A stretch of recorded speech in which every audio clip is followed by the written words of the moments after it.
on trying to turn the season around. Exactly. A lot of revenge games. Yeah, maybe a little more vocal. I'm usually a lead by example kind of guy, but I think I could pick my spots, say some more things. So find those spots this week. We got a lot of young guys that we're counting on. I haven't really been here before, so have them hear my voice a little bit might be beneficial for them. I don't know. Have you already started with that? Not yet. Bad vibes. Is Burrow the #1 reason for the slow start? Oh, no, I don't think he's number 1, 2, or 3. Like, the simplest reason for the slow start is the defense has been really bad when the offense has been good. There's more, and we can show you those numbers. Even though the offense was terrible in week 1, the offense for the year, good, really good is too strong, but above average in everything, and pretty damn good in a few things, while the defense is below average and really bad in, almost everything. I think the more esoteric answer is, for good or for bad, the Bengals thus far this season have played to the exact level of their opponent. And when you do that, every game's going to be in the balance. When you play to the level of the Patriots and you have, a touchdown to Gesicki that's kind of a bad overturn. They overturned it when they probably shouldn't have. You've been on Twitter too much. No, that was not a catch. Sorry. Okay. Keep going. All right. And then on the very next play, you fumble going into the end zone. Now you lose that game. Then you play to the level of the Chiefs, and you have the game in hand, and then you commit pass interference, and the guy hits a field goal, you lose that game.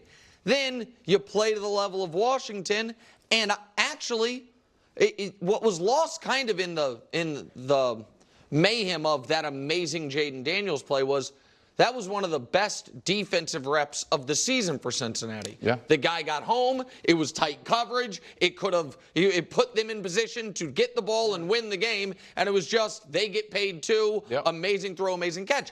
But you're playing exactly to the level of who you're playing. So every game has come down to 1 or 2 plays, and you've been on the wrong side of it all 3 times. So is it the leader's responsibility to make sure they have a more consistent level? Maybe, but that's what's happened to the Bengals. I agree mostly with you. The defense is the #1 problem. All right, they're bottom 10 in points allowed. They're allowing almost 27 points a game. All right, they're bottom 10 against the rush. All right, and so the defense has been the #1 problem. What I would put on Burrow, because the question was the 0-3 start, last 2 losses, no, not on him. He played well, and they scored every possession against Washington except the missed field goal, which was a 48-yarder, so McPherson could have made that. The first loss, you can put that on him because it was the Patriots, and you scored 10 points. Scored 10 points. And he threw for what, 160, 164 yards, no TDs. I'll put that on him. I get Chase wasn't himself, Jamar Chase yet, but still, I could put that on him. But I would put the defense, I think Zach Taylor, I talked about Burrow's role in the 0-3 starts this week, but Zach Taylor has to have a part of that as well. As far as him being more, talkative with his team, I like that. I think his Joe Cool personality can definitely work. Games against the Chiefs when, you don't get too rattled when it's a tight game and you're cool. That's great. But there's a time, Brady obviously was cool under pressure, but there was times when you saw him jumping on his teammates. I loved when Burrow, what he did with Chase, Jamar against the Chiefs when Jamar got the 15-yard. Like, he pushed him away, he grabbed him, and they're good friends, so it wasn't like showing him up. They need some of that. He's the leader. They all look up to him. So I do think that's a step in the right direction for him. You seen any Panthers media on social media? Little Panthers clips? Andy Dalton in the locker room? Good vibes. Just saying. You don't upset alert? This is gonna be an upset alert. Who wants it more? Andy Dalton revenge or Bengals to go? I think the Bengals want it really bad. You don't know Andy Dalton. Okay. Fire burns in the heart as well. Back a lesson from his old team. Here he is sharing some wisdom from Mike McCarthy from his Packers tenure. Take a listen. I go back to this quote a lot, but Mike McCarthy said our biggest struggle is going to be handling success back in 2006 in Green Bay.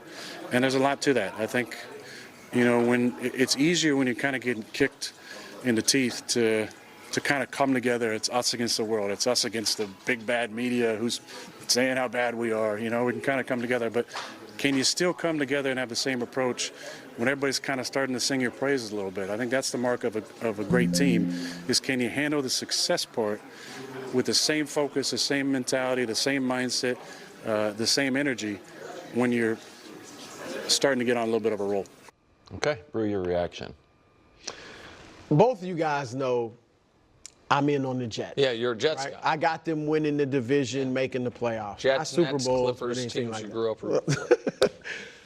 This is too much. Thank you you. thought Oh, so? thank This you. is ridiculous. I liked it. Hey, you liked it? Yeah, I thought it was sober-minded. Oh, I mean, success. thank you, Brew. Success.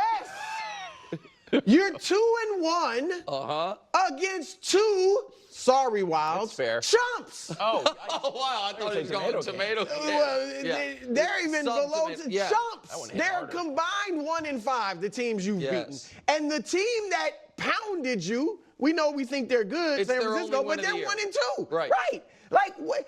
And look, I get if Rodgers is in the locker room talking to his player, he probably should be saying this to their organization has no history of winning, obviously, Yeah. not recently, and I mean decades. I mean, Hassan Reddick does. They could lean on. He's not there. Damn. That sucks. So, right, even the coaches, none of them have the front office, no history of winning.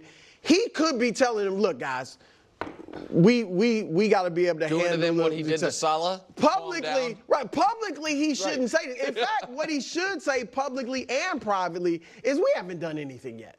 I mean, I get it. They asked him the question. He wasn't unsolicitedly talking about how much great success we've had. They asked him that, but the answer should be like, guys, we're 2-1. It's early. We got to keep improving every week. Prosperity, that was the question. Prosperity, we haven't done anything yet. That's what you should be saying. And that's what Salah needs to hear. That's what Joe Douglas needs to hear. That's what those players need to hear. So, and you said it, he was liking it. The smile, you haven't done a thing yet. I'm not out on them still, but no, that was. I did not think that's what you were going to say. I did think maybe it was what you were going to say, so I had you guys kind of flip-flopped. But when I watched this, I felt like, am I the only person that watched the Titans game? Yeah. They lost that game.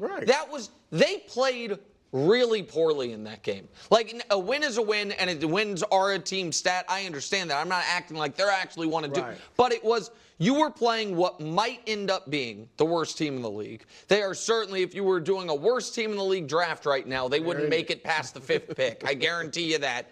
And in that game, they were outgained on the ground. They were outgained in the air. They had fewer first downs. They trailed at halftime, and the game was tied with 5 minutes left. Like, it is not as if the Jets are rolling. The Jets rolled on Thursday against the Patriots. You get credit for that. You know, the Patriots also would be on that worst team draft, absolutely. but you get credit for that. That's an additional opponent that you dominated in all phases of the game. But it just felt like the quote of a team on a 4-game winning streak. Right. Or a team that, it had played the Titans and Patriots and dominated both games. And so that's what was odd to me was I don't look at the Jets as a team that right now is in the midst of a bunch of success. I look at the Jets as a team coming off an excellent performance. And Rodgers coming off him individually being incredibly optimistic about, man, because no matter what he says, it's almost impossible for me to believe he didn't have some doubt. Did he have a thought cross his mind? Individually. Am I ever going to have another great game? Yeah. You know what I think mean? he's- Like he that. has talked Yeah, about like and this even- all and the that's- time. the injury too. Right. Yeah, no doubt. No, that's what I mean. And that's not. I know I sometimes take shots at Aaron. That was not. That was sincere there. And so I think him being like, man, felt like old Aaron, all that stuff. That's totally legitimate as well. I just don't think the Jets are like. Hey, I think the Jets this season played C- week 1 and got blasted. Played a C week 2 and won, and played an A+ week 3 and won by a lot. Like, that's how I look at And it. he should understand that, being a guy that's won a Super Bowl. Yeah. Right? And a veteran. Like, Are you tying any of this to long